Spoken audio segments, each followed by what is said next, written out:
مواد شوینده رو توی کدوم قسمت از جاپودری ماشین لباسشویی بریزیم؟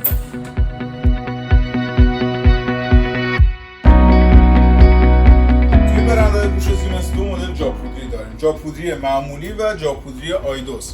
جاپودری معمولی شما قسمت چپ جاپودری که با علامت دو خط مشخص شده پودر ماشین لباسشویی و مایع لباسشوییتون رو میتونید بریزید.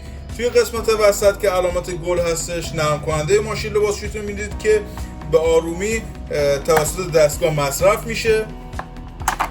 توی قسمت آخر که با یک خط مشخص شده پیش شستشو و شستشوی پریواش هستش. واسه لباسایی که چرکشون زیاده شما مایع رو توی این قسمت میریزید و یه پیش شستشو انجام میده و بعد شستشوی اصلی رو انجام میده.